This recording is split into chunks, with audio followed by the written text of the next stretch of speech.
Well, you're very welcome to the Boxing Review Show with Boxing Social, myself, Dom McGuinness, Anthony, $1 million Crolla, former WBA lightweight champion of the world, which is contracted. I have to say that every single time, don't I, Anthony? It is Dom, yeah. That's how I was being introduced. That's even everyday life. Is that Fran's got to say that to you every morning as well? Is that right? Yep. Yep. At home, Yep. on the school run, Yep, whatever yep, it yep. is. Yeah, as you can imagine. Well, it is episode 3. What we're going to do is we're going to look at all the action from the weekend, which was focused very much Madison Square Garden, the Hulu Theatre, where Josh Taylor was very recently in action against Regis Prograis. But of course, it was all about Jason Quigley. Could he upset the machine that is Edgar Berlanga? And there was a couple of other very notable fights on the card, so we're going to get into all of that. And we have a very special guest today as well, Anthony. I'm very excited about this. Are you? My friend and yours. Yes. Yeah. Let's get him in. Well, we're not going to get him in just yet. We're just going to leave him waiting for a little while. But anyway, Anthony, because as we like to do at the start of this, because it is the Boxing Review Show, but we like to focus on your week. Yeah. You always have interesting weeks and schedules. Yeah. And I mean, I do. everyone that knows you obviously knows how busy you are with your gym at Fox ABC, the amateurs in the evening, the pros in the morning. Yeah. Our special guest is a very similar man to yourself. Yeah. Stellar career now, an esteemed trainer like yourself. In fact, he's got new silverware and everything. We're going to get into all of that. But so your days, your timekeeping on the button. I mean, it's like It's changed. Oh hasn't no! But seriously, it's like 9 o'clock every day in the gym. You're there 9 o'clock, no messing about. You're never late, and you've got your pros. What were you doing this week? I saw you obviously last Monday. We did this last Monday, but then you go off. Yeah. Then I was busy with. I didn't make it to Glastonbury. Okay. Yep, didn't make it to Glastonbury, which was a bit gutted about. Mm-hmm. But I did make it to, regarding the boxing, I met an Hall of Famer in Ray Boom Boom Mancina Oh yeah. at the Scott Murray show in Cannock Yep. to watch our friend from over in Ireland, Sugar Ray. Sugar Ray Moylett. Yes. Yeah. Sugar Ray Moylett. Listen, he fought a draw with Jamie Stewart, but it was a sporting it was sporting man's club, wasn't it? It was the dinner show, black tie, everyone looked good. You know what? I'm happy putting the tux on. So yeah, got great feedback in the tuxedo that I had on. It was like a blue and black camouflage Did you get any pictures print. taken? Oh, you dead right, I did. Yeah. Check You're my just walking socials around for asking it. people to take your picture. Oh, I thought you meant did I get any of me in my tuxedo, but I did do that as well. Yeah.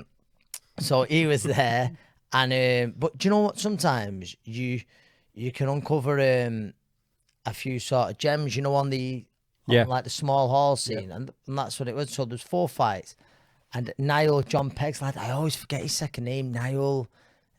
I like him a lot. He's been up sparring at Joe Gallagher's gym with Paul Butler. I've seen him. I like him, and there was another 1 or 2 kids who look well on it. But yeah, Niall I really like a lot, and I believe like it's one of them. He'll burst onto the scene at, I don't know if he's going to do Feather or Super Feather, but I like him a lot. What I've seen of him, and yeah, it was good. And so you caught up with Sugar Ray. I mean, last time we saw him on these shows, he put in a good show against Dalton Smith. Yeah. He came up second, but again, he's such a good lad, isn't he? He's a great lad. Yeah. He's a great lad. And yeah, he was, listen, it weren't an easy fight about James Stewart. Obviously, he had the draw with Florian Marku and whatnot. It was a bit controversial, but yeah, they drew again the other night over 6, and it was a real entertaining fight. But yeah, it was, that was mainly my week. I'm trying to think. Other than that, it was just. I told Ray, by the way, we need to get over to Mayo and catch up with him over in the west of Ireland. He's from Isle Dede, which is in between Castlebar and Westport. But you know Westport, it's a bit Westport, a fun drink. It is, and not that you need much persuading there. I'm not shy of a nice black milkshake, and they're very good there. Yeah, they are indeed. Right, and what about Glastonbury then? Did you? I didn't make it. I know you didn't make it, but what were you into? We mate, there's some amazing acts, but I mean, listen, I don't think we can. We talk about anything other than Sir Elton John. Yeah. But yeah, what an emotional farewell. I'm a big Elton John fan here, and people are probably going to think I'm joking, but I'm not. I'm a big. You like all the old classics? I do. I do. I think Queen, you're a massive Queen fan. Freddie Mercury. Yeah. Obviously, we spoke about me going to the memorial to pay your respects. But yeah, Sir Elton John. His final ever UK. Yeah, but it was Capaldi's show, though, wasn't it? It was also about Lewis Capaldi, and that. Do you know what? All joking aside, it was really inspirational. That, and yeah, the crowd got behind him, and it was good. There you go. Well, we better do what we say we're going to do and talk about some boxing, really. So this is the breakdown. Of course, as I say, it was Edgar Berlanga, the fella that 16 consecutive first-round knockouts. Jason Quigley came up short against Andrade. He was blown away, really. But he boxed very, very well. He stepped up to super middle. He's got Andy Lee back in the corner. And he did everything Andy Lee asked him to do. It was like watching Andy Lee. Berlanga, heavy-handed, but looked a little bit frustrated at times. I mean, he was the clear winner. Obviously Quigley was down 4 times. 2 of them I'm not sure about. But he was down, he was beaten, but it was one of those he leaves with a lot of credit. Yeah, no, he's come out and his stock's risen for sure. Yeah. Jason Quigley, great lad. And I thought he boxed very well. I thought the scorecard was very harsh on him. Yeah. There's no denying the right winner. The right man got his hand raised. I think with Berlanga, I don't know who's, he was loading up a little bit too much. And what I say is he in love with his power a little bit? But I think he probably is. But listen, with good reason, when you look at his record. But I just believe when he goes in with the elite of the division, he's going to need to address that. They're talking Canelo, they're talking all the other names, aren't they? And on that performance, on night, I thought Jason Quigley done fantastic, but I think it's hard to think, he has great success against your likes of Canelo. Listen, very few in boxing do, but even other top names in the division. But Berlanga, there's no denying he carries serious power. He really does, but I don't believe it was the show-stopping performance to put the division on notice that he would have hoped for. It was a matchroom show, of course. He's very much Eddie's man now, isn't he, Berlanga? Yeah.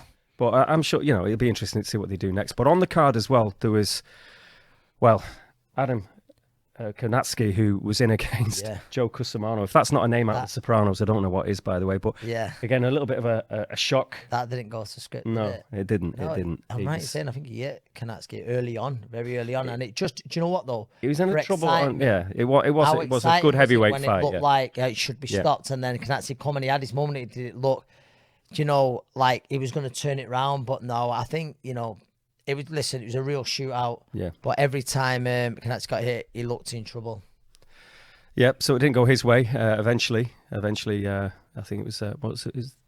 The 9th round, wasn't it, when Cusimano eventually got the job done. Got the job done, but also a fella getting the job done didn't have it all his own way again, because he was in with an incredibly tough guy, Dakota Linga, who was Reshat Mati, the Albanian bear. Exactly. What a nickname. Yeah. Well, he obviously. We'll get onto it later, but what a ring entrance as well. Well, we will talk about that a bit later on. But he's got the Albanian community in New York, obviously, on his side. He flies the flag and everything else, and he is an exciting talent, isn't he? But Linga was just so tough. I mean, eventually got him out of there, but it was incredible, really, how much punishment he can take. The way he absorbed that's a great learning fight. A great learning fight, when you're in there and you're getting asked questions, and you had to hold it together, and I did, and eventually, like you say, the job got done. But fair play. It was unbelievably tough, Colombian.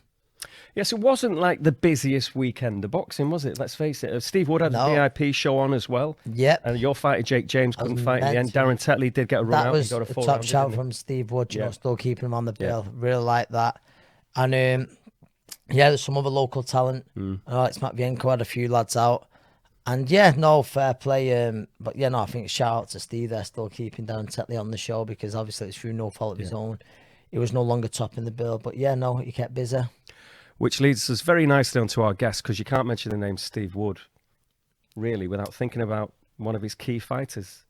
And that man is sat opposite us now, because he was the British, Irish, Commonwealth, European champion.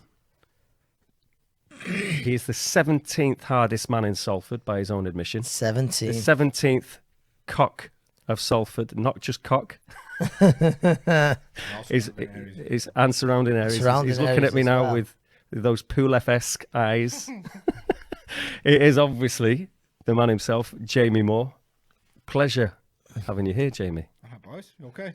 It's good, mate. It's great to have you. We talk about Steve Wood. Obviously, he managed you throughout your career. You have your fighters now at the VIP gym, where his business is based, his Valve business. I don't know how he has time to do any business when he's putting on so many shows. He's a lunatic, isn't he, basically? We've got 2 engineering companies now as well. Yeah. And He's been telling me for about 10 years. He's stepping away from it. I'm not taking on any more fighters now. That's it. I'm going to get rid of the ones what I've got now, and that's it. I'm too busy. And then next day he's probably signing another 5 fighters. Got about 60 odd. Do you know what? James Moorcroft, who I coach and obviously Steve manages, he sent him a picture over the weekend. Things I do on my days. A few picture of his contract, going through his contracts and so. Do you have the wedding as well? Weekend. We had Tommy's wedding on Friday. Tommy Carr's wedding. Yeah. So he was there, and then Sunday I went and trained at the gym. Yeah. Me and Colleen, and he's there, busy working away still on a Sunday. Fair play. So he's a proper grafter, Woods. He puts on all those promotions that cost him money all throughout the year. You know, he does his Jolly Boys that makes him a few quid. That's the way he's explained it to me, which we've all been at. Then, obviously, apart from the engineering businesses, he's got all these fighters that he has to look after. You know, again, he's had his successes as well, which is always good. You know, Terry Flanagan was a world champ. Yeah. Josh Warrington's the most high profile. Obviously, this is after you, but you won those titles that I mentioned before. And now you've got that stable of fighters just below in the gym. Yeah.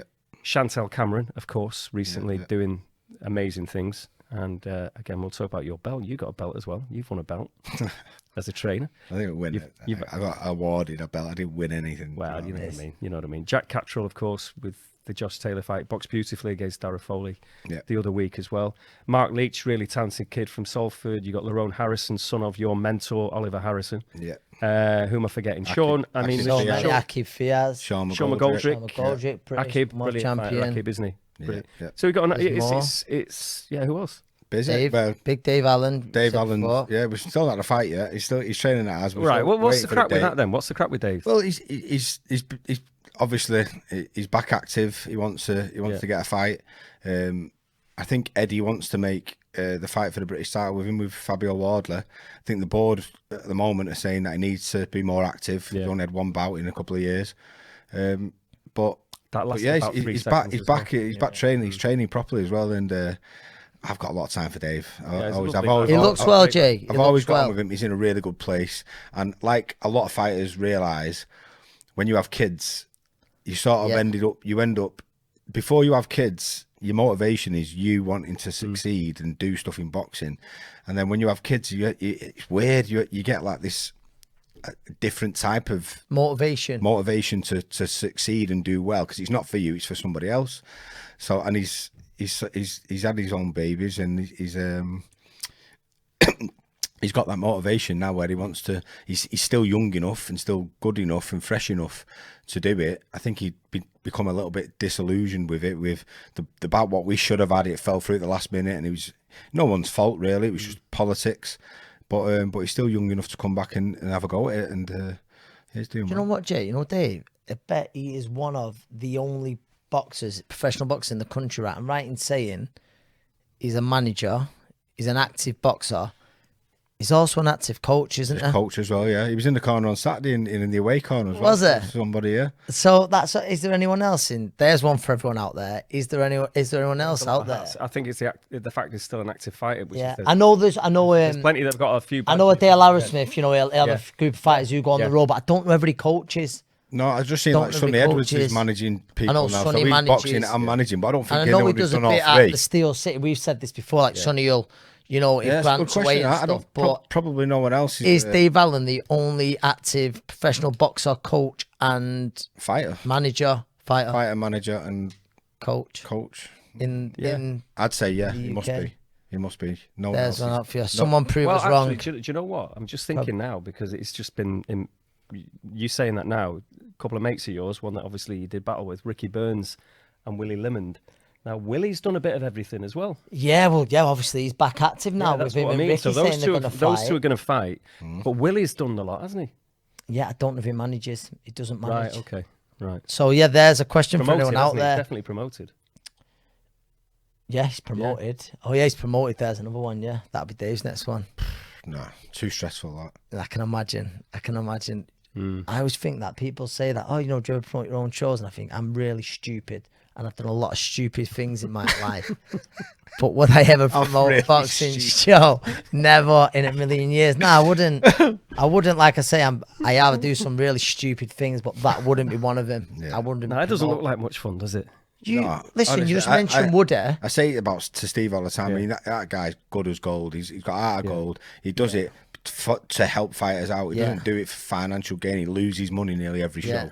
So he's actually over the moon if on a Sunday he tallies everything up and he's pulled even on a show. Do you know what I mean? So 90% of the time he's losing money on shows. Just does it out of the goodness of his heart. He's a diamond. Yeah.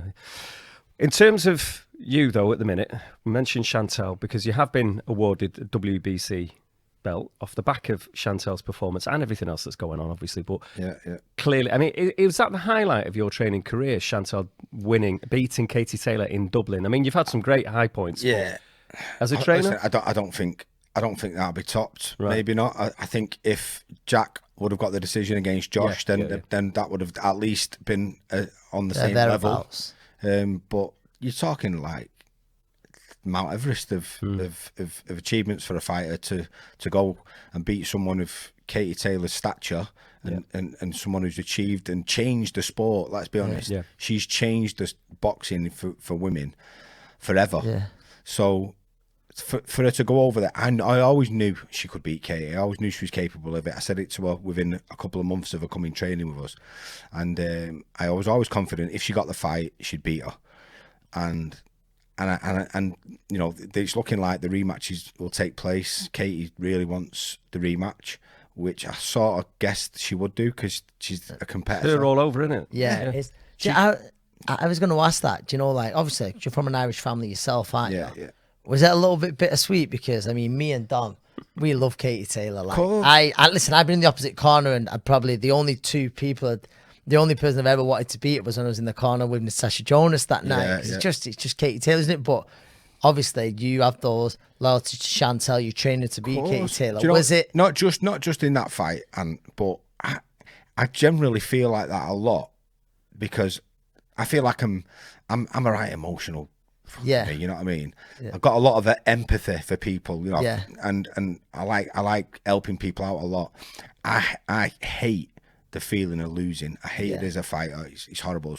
So I've been there. So there's nothing. So after the event, and I'm happy for my fight. Course. I always go and see the opponent and go in and say, listen, thanks for the opportunity, or thanks for sharing the ring, you know, and congratulate themselves. But I can't help but feel sorry for him. Yeah. And it's not because I didn't want my fighter to win. No, it's just that I've got that thing in me. I just feel sorry for him. You know, it's like empathy. I think it's a good trait, and I think I would never want to change it. But God, it's brutal. So you sort of trying to enjoy the moment. I get it. But then you can't help but feel bad for the other person. How was Katie after that? Because it's a homecoming. Yeah. You know, she's got, I mean, you know anyway, you know all about this. She's truly adored. Absolutely. And rightly so. Yeah, but like no other athlete. Yeah, I said it a lot in the build-up. And I was like, I understand why people idolise Katie. Yeah. I do. Yeah. I'm a fan, Katie Taylor fan. So, but please don't get that mixed up with the fact that we know we're going to come over here and try and beat her. But it doesn't take away from the fact of what a special person she is and what she's done for this sport. I made a point about saying quite a few times, the only reason we're all in this position and able to do it is because of Katie. So you've got to take your hat off to her. What a phenomenal athlete and what she's achieved.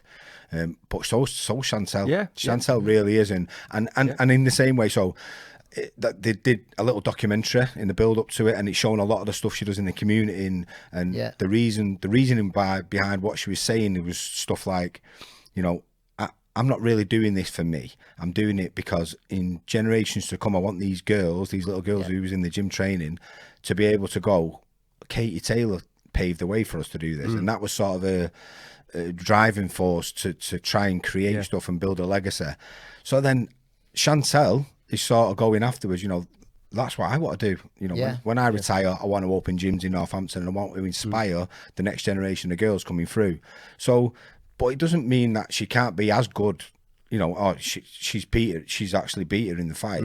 You know, she's still got to create her own pathway and her own legacy in that sense. And she's on her way to doing it. But you can never, ever take away from the fact that Katie Taylor is a phenomenal, special person.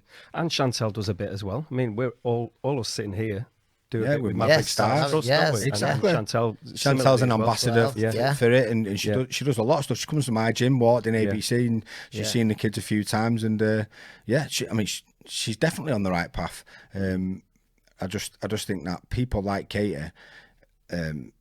being around and being role models for people are such an important thing. You know, boxing gyms are massively important in communities like where we're from, but as important is having somebody like Katie Taylor or like yourself to look up to and go, that's the type of person I want to be when I grow up. You know, we all need role models in every aspect of life, and for kids coming from backgrounds like we come from, people like that, it needs to be relatable, I believe. You know, seeing a footballer driving around in a Ferrari, what the kids don't see day in, day out, is not realistic. Whereas from a kid growing up on a council estate, and you walk in and they go, he grew up round the corner from where I was. This is realistic. Yes. I always think that about Ricky Hatton. From being a young kid, I always thought, even though we was the same age, he beat me as an amateur. I used to look at Ricky and go, so I didn't look at Mike Tyson or Marco Antonio Barrera or someone like more that. Relatable. Even though I idolised him, watching him, I used to look at Ricky and go, you know what, he's top of the bill on Sky Sports, so if he can do it, why can't I? Yeah. And that's my sort of motivation. Yeah. Didn't do bad, Rick, did he? He done all right in the end. Didn't Shame he's a blue though, isn't it? Ah, God. Well, we're going to get onto a bit of that in a minute, but I mean, obviously you're good pals with Rick, but your own career was obviously stellar. You didn't get the world title, and another time you would have done. I think, you know what I mean? Some of your performances would have been worthy of that.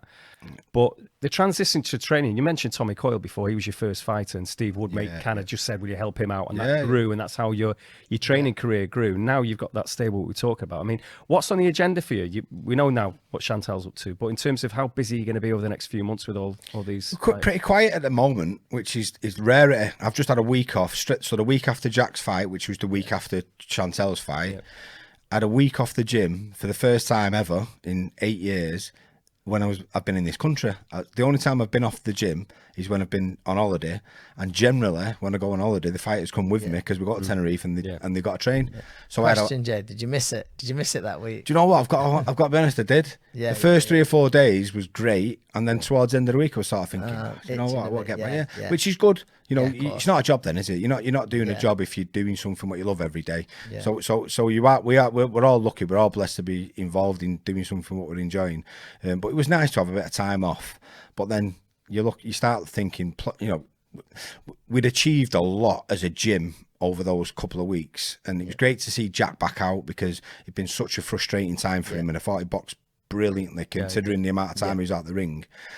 So, but you rarely get chance to reflect on great weekends like we just experienced, because you're back in the gym on the Monday, generally the fight's on a Saturday, you're back in the gym on the Monday and you're focusing on somebody else trying to help them achieve something. Do you know what, I was thinking that, do you know, after obviously Chantel, like the highest of highs, Jack boxing well the week after, you must have had some come down that week after, like, mate, you can reflect, but the come down was we got back Sunday and then we was in the gym Monday. But and we laughed about it afterwards. So, like, just imagine this: Chantel puts that type of performance in against Katie, and she gets jobbed. Right. Now, imagine the atmosphere in the gym on the Monday, and I'm having to wear a mask, put a brave face on, because we've got Jack and Aki boxing on the Saturday. And I actually said it to Jack when we was going on the way to the press conference in town. I said, "Thank God we didn't get jobbed, because we'd be all right, and I'd do what I had to do to make it right. But this feeling, we're on cloud nine here, and rightly so, and it's such a better feeling, because I remember driving into it, aren't you? I remember driving back down the M6, coming back from Scotland, going, what the fuck has just happened? And that horrible knot in your stomach, thinking, what is the point in all this? That's obviously the Taylor fight. And Jack. That is the sort of polar opposite to what we was feeling going into fight week for Jack after Chantel. I always say it, like, the highs are so high, like, but the lows, there's nothing that's what makes us addicted to it, isn't it? Mad sport, and that's why, like, I've said it quite a few times in different interviews. I'm doing this to help fighters achieve what I couldn't achieve, and thankfully I've been blessed to be in a position where I've been able to do it. That to me feels better than what if I'd have actually been able to achieve it myself, because there's nothing better than helping somebody else achieve something I don't feel. So was that replicated, or was it even bettered the buzz of you having your hand raised?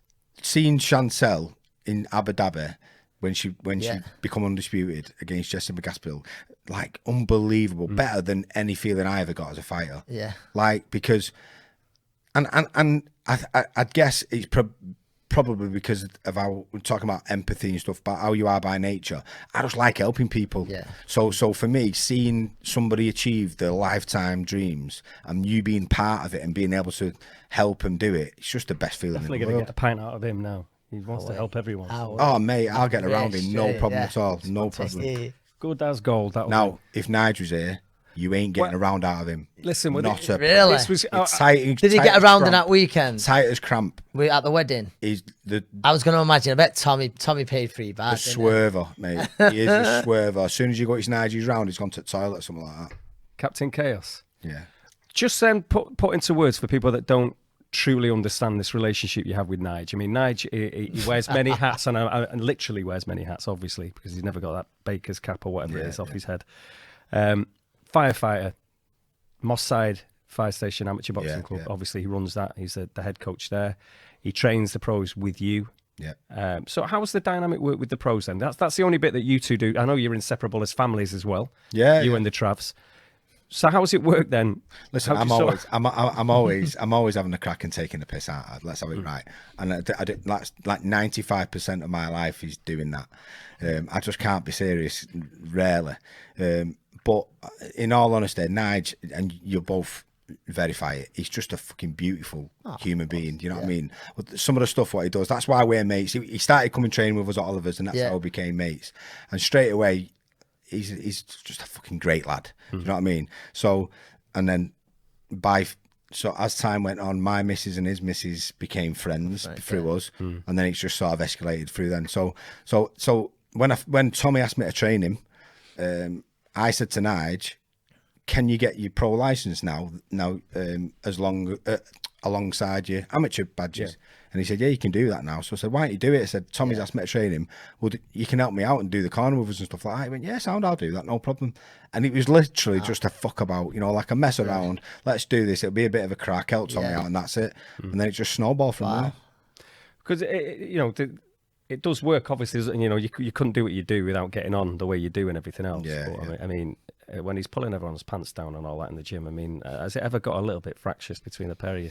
Not really. I just laugh. And that's what I'm saying. It's like good crack. And I think that atmosphere in the gym is vital.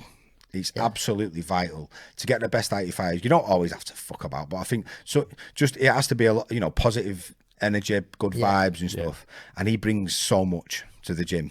I know I'm speaking quite nicely about him now, and people will be thinking this is a bit weird because usually it's like, thinking, and I only ever joke about I'm only ever having the crack. I actually get quite offended if someone else sort of starts talking. That's my job. That's my job. Yeah, I'm like what, speak about him. I'm the one who's like I'm the one who crack. can Yeah, exactly.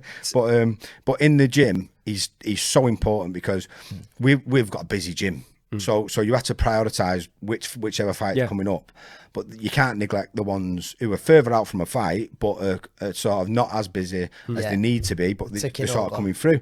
So Nige will sort of prioritise that, or if I may be away somewhere for a couple of days, if a fight's away in London or whatever, me or him will go with the fighter. It's nearly impossible when you've got a fight. I could not do it on my own, without a doubt. I couldn't do it. Funny story actually. So 2018.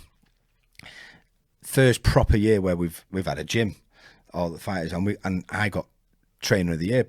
I was there. The boxing award. Yes. Yeah. So it was mad 12 months, and then at the end of it, I got trainer of the year. So as you rightly say, none of it is possible without Nigel's help because of the workload. So it goes up and it gets on the stage, and everyone's clapping and cheering, and says, "Listen, just before I say anything, I think it's only right that after the year we've had and how busy we've been, it wouldn't be possible without Nigel's help. So can Nige come up and up here with me, please?" And everyone gets up and starts clapping and cheering, and Nige comes up, and that was the last thing I said. He got up and he just sort of went, yeah, thanks everyone. Yeah, obviously it's not about us, it's about the fighters. And, I've got Moss Side Amateur Boxing Club. We opened that and he stood there for about 20 minutes and spoke. And then went, cheers, and what? And I went, what the fuck was all that about? I've just done Trainer of the Year and you've just done my fucking speech for me. What a wanker. I said, you ain't coming up again. If we ever win it again, you ain't coming up. Oh, dear. Right, well, tell us about the Instagram account. What about it? Nigel Travis Instagram on Instagram, or is he? Yeah, go to his page. It's Nigel Travis CC, which stands for Captain Chaos because he's absolutely mental. So so there's a rumor going around that he doesn't run that account, but really? There's a lot of people who have social media accounts who they actually don't run them. So it's nice to pay someone to run it, especially important people like Yeah. Nigel, who's too busy really to do his social media. Big time, and so he has to have someone run it. So somebody else runs. Well, he's it an for actor him. as well. I forgot to mention that he's an actor as well. Well, that's isn't he? So if you go to his profile and that's first actor, and somewhere down there is like father and what husband or whatever, but he's like pretty low down. The actor's the top one, and if anyone needs to speak to him, you need to get hold of his agent. Yeah. all right, okay. Who's that? It's on there. It's on his All right, fair enough. So he's back in Coronation Street soon then. He will be. And Peaky Blinders. The pair of you are in that though, He's weren't been you? in it 4 times. He's played 4 different people and been filled in every time. He just gets filled in. Right. Before you came, I said to you before, what's your specialist subject? If it's not really, boxing, I've one except away boxing. from boxing, away from boxing. So just So I wouldn't say it's my specialist subject because I don't really have one away from boxing. But my biggest hobby is I love going watching United because me and Mikey. I took Mikey since he was 5 years old. Yeah. And like you'll never meet a bigger United fan than Mikey. So I remember that year. What was it? The year Lingard scored against Crystal Palace. We ended up sat next to each other, didn't we? the FA Wembley. Cup final. So Yeah, that good was times. Mikey. He was probably about 9 or 10. Well, that was Alan 16? Pardew. Alan Pardew, Pardew 2016. danced, the Pardew famous dancing, dance. 16. So- Van Gaal won it, and then Van Gaal, yeah. yeah. then So got it would the have been bullet. 11 then. Yeah. Yeah. Wow. Yeah. Right. As it is your specialist subject, just going to ask you a couple of questions to see how you get on with this. Now, clearly, because this is the boxing review show, I've kind of shoehorned a bit of boxing in here. Okay. Make it and Make it a bit easier for I me. think you'll be all right. No, to be honest, I know your football knowledge is extremely good, so I think you would have been all right with No a few pressure, of the. like Dom. You would have been all right with a few of them. Anthony's football knowledge is very good as well. Obviously, both Reds. All of us Reds here. That's why we sat next to each other at Wembley. Now. I'm aware of that, Anthony. Yeah, we wasn't in the neutral Right. bit. No. Right. Question number 1. Okay. Who? This is so easy for you, by the way. This one. This is like if you. putting me- No. putting me under pressure If here you now. didn't get this, then you've got to leave immediately. Who KO'd Wayne Rooney in his kitchen? Phil Bardsley. Yeah, Salford boy as well. And Yeah, you could good, not get. good lad, Phil. Phil's top. He was on holiday with his family in Dubai a few weeks ago and bumped into him at Atlantis Water Park. Yeah. So, funny story about Phil. Just a quick one. I'm in Mexico on my honeymoon, me and Colleen, and it was United pre-season in America, I think it was, touring America. And I went, I want to go and watch United. And Colleen's like, fucking great. You know what I mean? We're on our honeymoon. Let's go and watch United. So we goes in this bar, and I said, no, I'm saying to her, the only reason I want to watch is Phil Bardsley, who's been doing a bit of pre-season training with us. He's starting today. So she's like, all right, okay, sound. Sits at this bar, in this sports bar, and watching the game on the screen behind, and I just feel someone tap me on the arm. I looked round, and it's a little kid. I went, all right, mate, you okay? And he went, pointed down the bar. I looked down the bar. Tony Bardsley, Phil's dad. Wow. Sat in the same bar in Cancun in Mexico, and it was his little brother. He'd sent him over to come and say hello. Wow. I was like, wow, that's mental. I've literally just mentioned Phil's name. Yeah. Oh, there you go, little story. And I've seen he used to train at Champs Camp with Chris Really? Eagles. Yeah, with Sure, Chris yeah. Eagles and some other lads pre-season. All the time they used to go in there and train. So Always did boxing training. Yeah, no, he's into it. But like I say, bumped into him the week and was talking about getting back into it again then, Right. Right, well, that's a winner. Number 1 question. That was How many questions we got, Tom? Just Tom? 5. Okay. Just 5. Nice, quick, easy ones. Easy. I'm nervous, you see. No, well, I think you'll be all right. Right. Chris Eubank Jr. was recently pictured this year. Yeah, go on. early this year, he was pictured in a Manchester United shirt. Yeah. Explain the circumstances around that. I was just about to say, who's written these questions, but Jamie looks a little bit unsure here, so I don't know. I have no idea. What, Right, you, so you, do you you asked know- me why he had a Man Why United would Chris shirt? Eubank from Have Brighton, United shirt. you know, who's as far as we're aware, has shown no interest in football. I've never heard him talk I have about no football, idea but to he the was answer to that pictured. one. He wore a United on. top. You- Obviously, why- Crolla knows. I know why it was. So there's a bit of promo, and at Victoria Warehouse, where you've been in Yeah, the corner yeah. a few times, the big electronic board there, the advertisement, Yeah. it was basically him in the United shirt. He was having the fight with Liam Smith, the Manchester Scouse rivalry. Ah, right, okay. And I think the words was somewhat along the lines of, it won't be the first time a Scouse has come to Manchester and got battered. That was it. And then I think, was it the week later, Liam went on there and saying, hey, Chris, remember the last time you come to Manchester, referring to the George Groves fight? Ah, right. Okay. I vaguely remember something about it. I seen it on social it's on media. the, right near the Yeah, ground. yeah, Right near the ground. But yeah, another one. Remember Floyd Mayweather wearing the United top when he was fighting Ricky Yeah, at the town yeah. hall? Yeah, Yeah. remember that, yeah.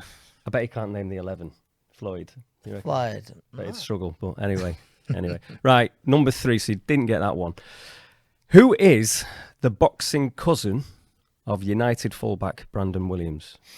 Zelfa. Yeah. Zelfa Barrett. PIP connection and everything. Yeah. There's no way Yes. he's not getting that. But yeah, he's a good lad, Brandon, as well, isn't he? Yeah, he is. He was. Do you know what? Do you know when people? He's like, ringside a lot of the fights. He he is. is, For Linden, I remember. But when he had was in time for politics. everyone as well. He did. He But had time for everyone. He was really good. Yeah. I saw the way he was carrying on, like with everyone that was pestering him. You know, the YouTube Nah, he crews was and all that. good. He Give was- everyone a bit Yeah. of time. I Yeah, rate yeah. that a lot. Do you know what I think? injured, Zelfa hasn't he? So he actually. should be back this year. Zelfa's actually been out in LA with him. I've just going off seen his that. social media, I seen yeah. it was Jesse Lingard as well, was there, I think. Yeah, out in LA. Yeah. So you got 2 out of 3 so far. You're doing all right. Now, which former United defender, and he could play midfield as well, was challenged to a boxing bout by Conor McGregor? Charity boxing bout. Now, a legend is a word that's thrown around a lot. It fits the bill with this fella. Defender. And he can play midfield. He could play midfield, but he was a colossus and a beautiful footballer and a legend. And if you think of Conor McGregor, Yeah. Dublin, think of Dublin. It's a trouble. It's a tricky one, isn't it? All got a bit silly online, and there was a little bit of back and forth out of nothing. When McGregor had a go at somebody, and this fella came to this other. Oh, it does Hey. sound familiar now. And when you say it, I'm gonna. I've no idea. Yeah. I'm letting this. I I'm nearly letting this said. out Do you know what I now. nearly said then?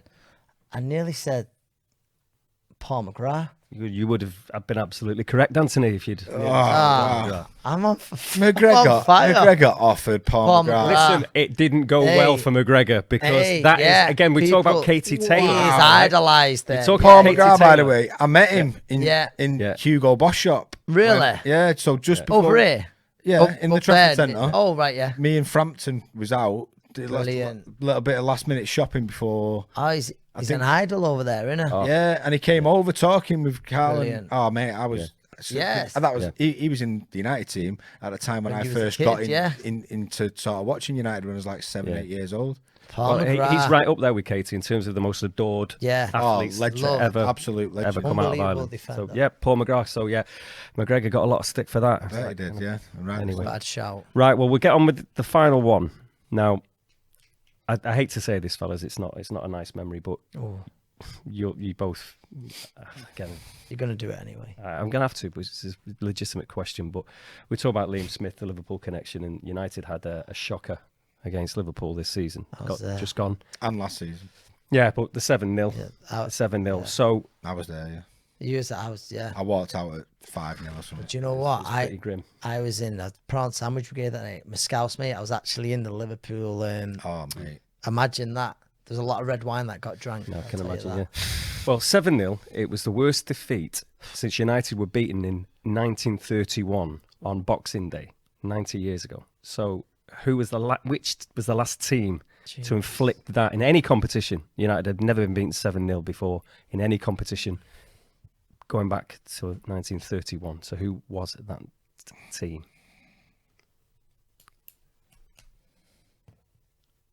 Boxing Day, you see, I had to just again. Yeah, boxing. Yeah. That's the only relation. You know what I mean? Yeah. I remember hearing this at the time. I've got a feeling it's like I feel like a team you wouldn't expect.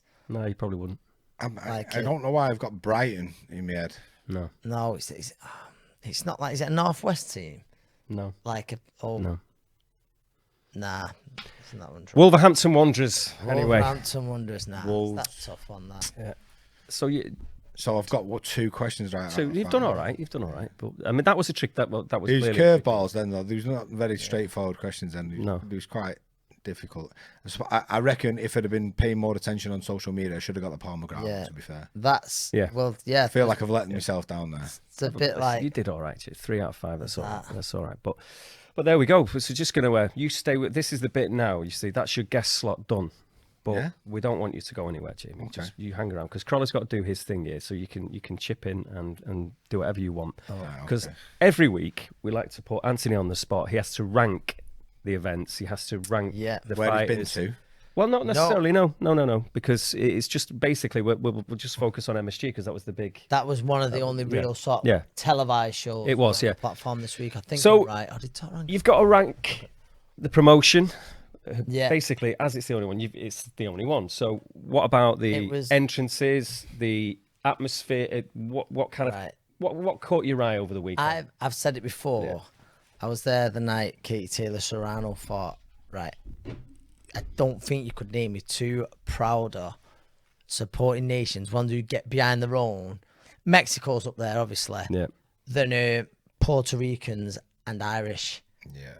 And that's what it was. Weekend, and listen, there was a nice little Irish contingent in there, wasn't there? For Jason Quigley, I thought he had good support, but obviously the show was built around Berlanga. But no, I thought it was really good. Listen, it was in the small room, the theatre, but still there was a good crowd and there was a packed out theatre. It's a good atmosphere there. The low ceiling. It is. I like it a lot. Yeah. I've not been to a show there. I've been lucky. Have you been there, Jay? I've been lucky enough to. I've not been to the small one. I've been in the big. Yeah, just the big one. Big one. Yeah, just. But yeah, no. But I thought. So Berlanga's heritage Puerto Rican. He is. He's yeah.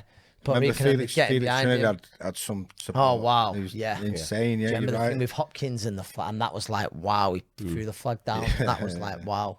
Well, yeah, but no, it was Cotto's home as well, wasn't it? Yeah. So yeah, the Puerto Ricans in New York. But no, it was. It's always going to go down well, isn't it? Yeah. So ring walks, you like to have a look at those, don't you? That's your thing. So who caught your eye? Do you want the best? You know what? The best and the worst. Which one do you want first? It's up to you. You do what you want, Ant. Right. Go for the best. What's the best? The best was the Albanian Bear. Right. For any wrestling fans out there, he come out. Do you remember Shawn Michaels? Yeah. He just called something like "sexy boy." How'd it go? Something like that.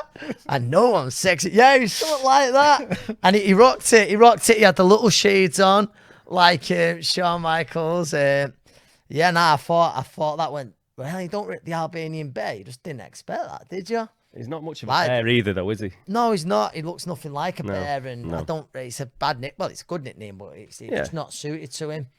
So that was the best ring walk. Mm-hmm. The worst one, and I thought it was. My toes are still curling now. Joe Berlanga. Yeah. He come out right. He come out and like Matchroom always do a top job of. Listen, loads, but they, a bit of a training montage. Yeah. Then sometimes screens in the background with a video and stuff. Yeah. I'm out tonight and blah blah. Let's go this and that. Berlanga, someone, I don't know if someone told him to do it, and he just went, he was there. He played his training montage, and he goes, right, let's fuck this muppet up, and I thought, what? Do you know what I mean? I thought you're going into like you're headlining that at Madison Square Garden. So that was on the screen, and then he just walked. Let's fuck this muppet up, and then bang, he started walking. I thought, wow, you're a grown man. Yeah. Let's fuck this muppet up. You're talking about a fellow professional. I just thought it was just proper distasteful. I just thought, no, you're Yeah, and I probably got Jay Quigley's point when he said about, like, I don't know, I've been guilty of the shades indoors myself, but, like, whatever you vote, you vote. Do you know when you've got a lot of money? And, like, I always think, a lot of Americans, like, some like it's brash and all, let's buy all this jewelry and stuff. And obviously he likes that, don't he? But probably a good guy. But yeah, I just thought So they overstep the mark a bit too much, don't they? I think. Like, that. I just thought it's a lot in your face sometimes. Yeah, that about, let's mop it up. I was like, oh God, it was WWE. I know we'd had a bit with Shawn Michaels earlier on, but I'm not doing the ring walk again. But yeah, that. What's the best ring walk you've ever seen? Best ring walk I've ever seen. Oh, that's while we're on the subject. Well, I think Nas was off the scale, wasn't it? I mean, with Hot Stepper and stuff like that. But him.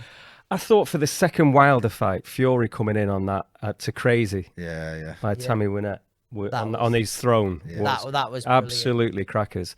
And conversely, Wilder coming in with that stupid suit on.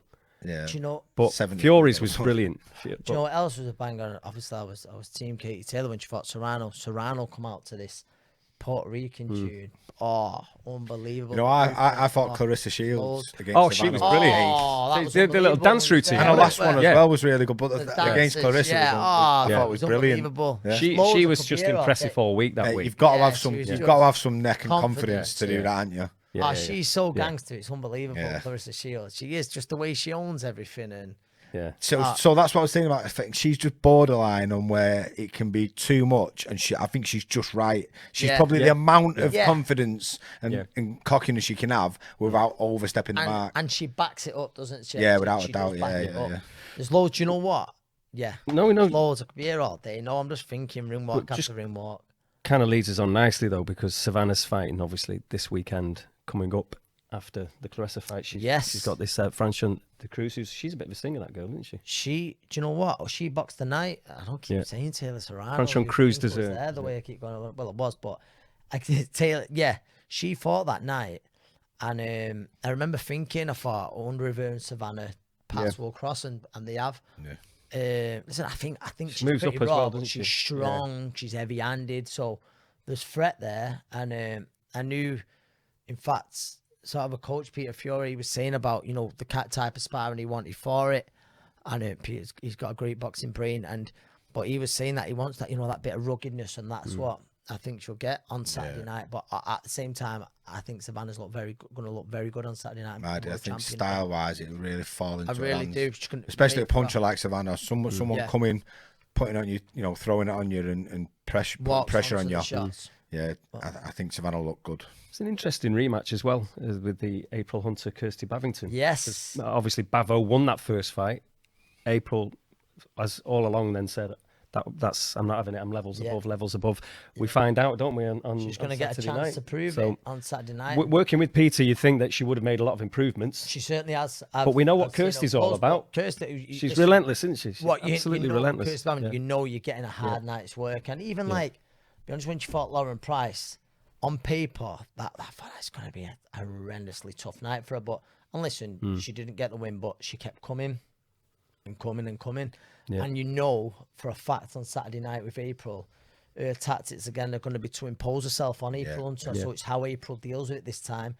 As she made the improvements that, I've seen her doing, she does look like she's made improvements, but she's got to carry that through onto fight night. And can she deal with the pressure that Kirsty's going to bring? That's the $1 million question.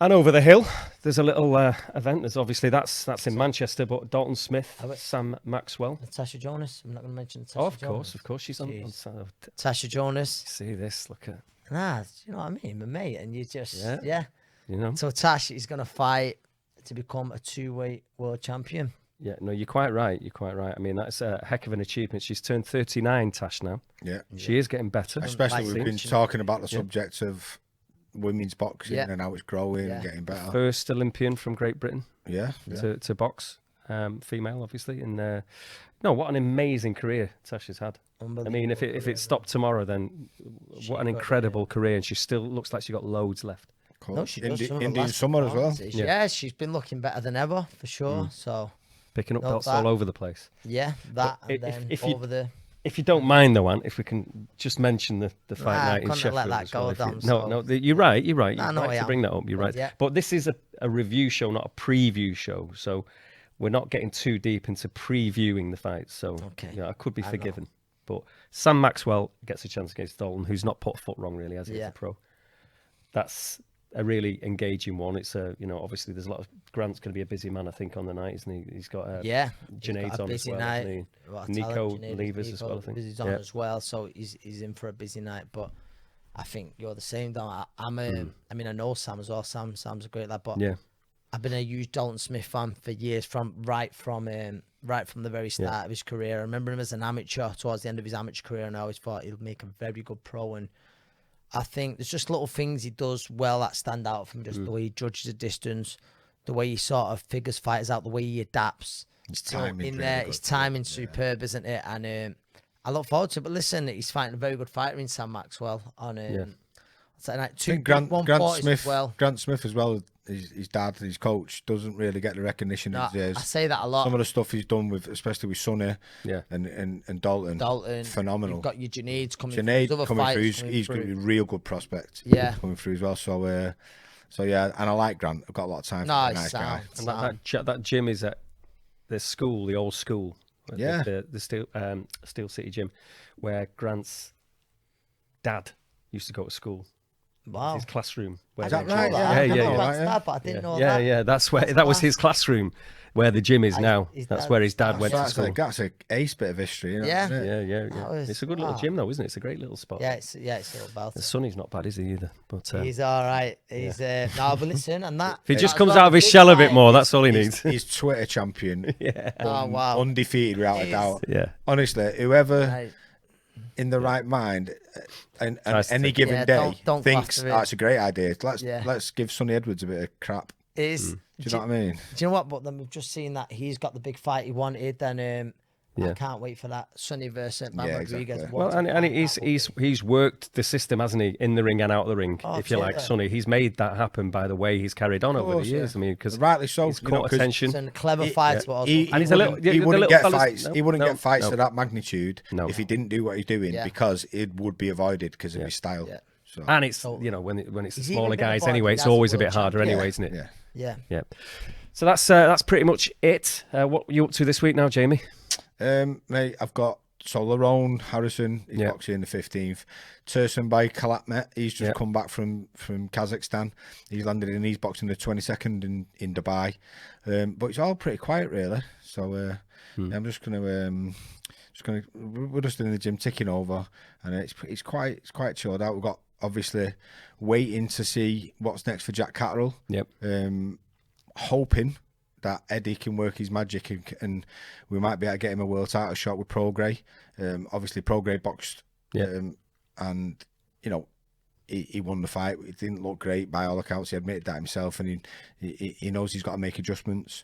And there's some huge fights at super lightweight now because, I think stacked with quality fighters anyway, and then there's fighters moving up from lightweight. So there's going to be loads of options, but hopefully. He can get a world title shot because he deserves it. I think he should be a world champion already, and hopefully Eddie can work his magic. Anthony, I know I'm going to be working with you on Wednesday.